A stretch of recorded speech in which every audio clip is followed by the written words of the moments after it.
미라클 모닝 애청자 여러분 안녕하십니까? 지난주 월요일은 제가 경복궁을 갔었습니다. 근처에 한옥 카페를 가다가 헌법재판소를 지나가는데 1인 시위를 하는 두 노인이 있었습니다. 피켓에는 낙태 허용에 대한 헌법재판소의 판결을 반대하는 시위였습니다.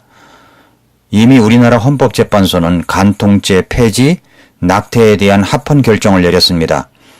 이 세상의 법은 재판관에 따라서 악법도 선법으로, 선법도 악법으로 판결을 할 수 있지만, 그러나 성경은 그러한 것에 대해서 무엇이라고 말씀하시고 있는지 여러분은 생각해 보셨습니까? 앞으로 이러한 문제에 대해서 성경은 우리에게 무엇이라고 말씀하시는지 깊이 생각해 보는 시간을 갖겠습니다. 오늘은 마태복음 5장 17절부터 20절의 말씀을 먼저 읽겠습니다. 내가 율법이나 대언자들의 글을 폐하러 온 줄로 생각하지 말라. 나는 폐하러 오지 아니하고 성취하러 왔노라. 진실로 내가 너희에게 이르노니 하늘과 땅이 없어지기 전에는 율법에서 1.1획도 결코 없어지지 아니하고 마침내 다 성취되리라.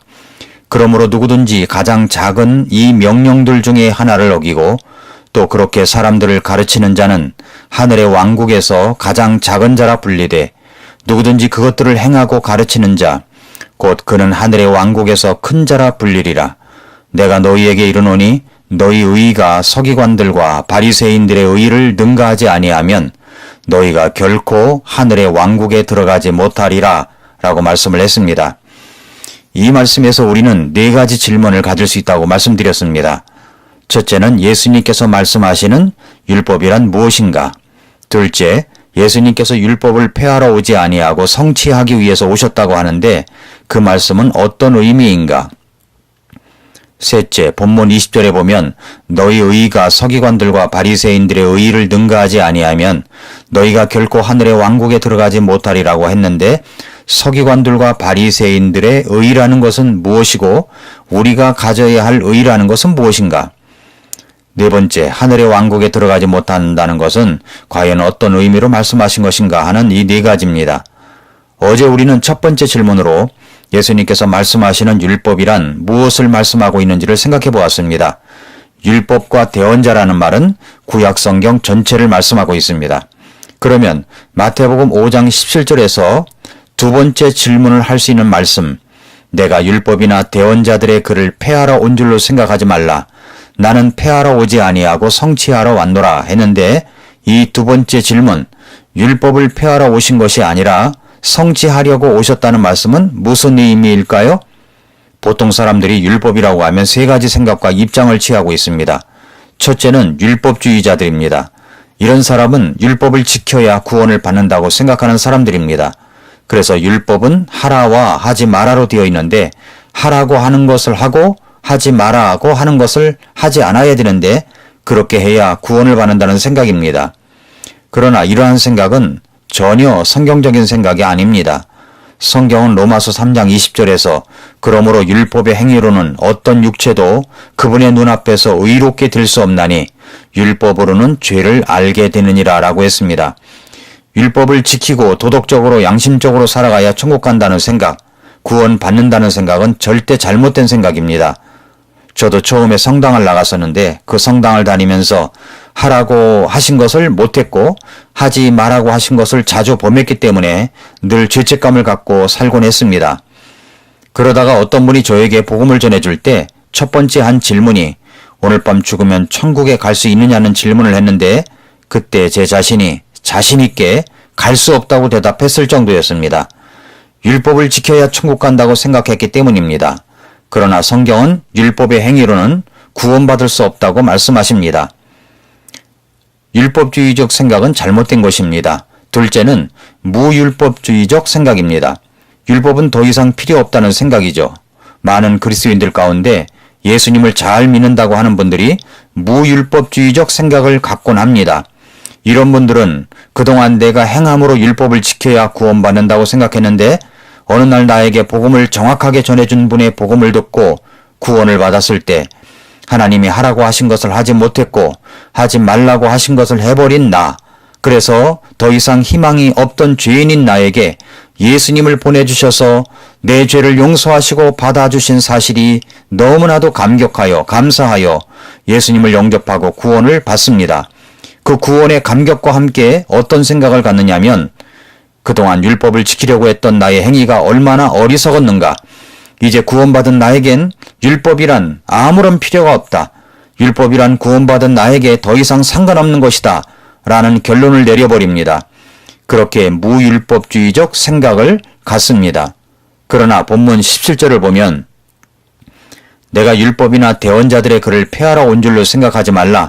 나는 폐하러 오지 아니하고 성취하러 왔노라 하셨습니다. 폐하러 온 것이 아니라 성취하러 왔다고 하신 말씀을 밑줄을 그으시고 잘 유의해서 보시기 바랍니다. 폐한다라는 단어와 성취한다라는 단어는 대조를 이루고 있습니다. 본문 18절을 이어서 보시면 진실로 내가 너희에게 이르노니 하늘과 땅이 없어지기 전에는 율법에서 1.1획도 결코 없어지지 아니하고 마침내 다 성취되리라고 하셨고 19절엔 그러므로 누구든지 가장 작은 이 명령들 중에 하나를 어기고 또 그렇게 사람들을 가르치는 자는 하늘의 왕국에서 가장 작은 자라 불리되 누구든지 그것들을 행하고 가르치는 자 곧 그는 하늘의 왕국에서 큰 자라 불리리라고 했습니다. 오늘 말씀 17절부터 20절의 말씀을 보면 율법의 명령들 중에 작은 것 하나를 어기면서 그렇게 사람들을 가르치는 자는 하늘의 왕국에서 가장 작은 자라 불릴 것이고 가장 작은 명령들 중에 하나라도 행하고 가르치는 자는 하늘의 왕국에서 큰 자라 불리운다고 말씀하셨습니다. 우리는 믿음으로만 구원을 얻습니다. 그러나 내가 구원 받았다는 사실이 율법을 폐하해야 하는 것을 말하는 것인가? 라는 질문의 대답은 아니라고 하는 것입니다.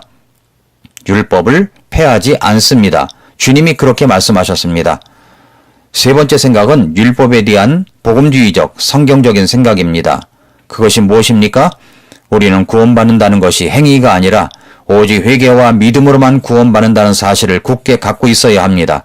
동시에 구원받은 사람은 구원 얻은 그 감격과 변화로 율법이 말씀하고 있는 그 이상의 삶을 살아가야 한다는 생각을 또한 가지고 있어야 합니다. 율법을 지켜야 한다는 것, 그 이상의 삶을 말하는 것입니다. 예수님을 구주와 주님으로 영접한 사람은 성령님의 역사에 따른 변화가 일어납니다. 그런데 그 성령님의 역사에 따른 변화는 율법을 뛰어넘는 변화된 생활을 말씀하고 있습니다.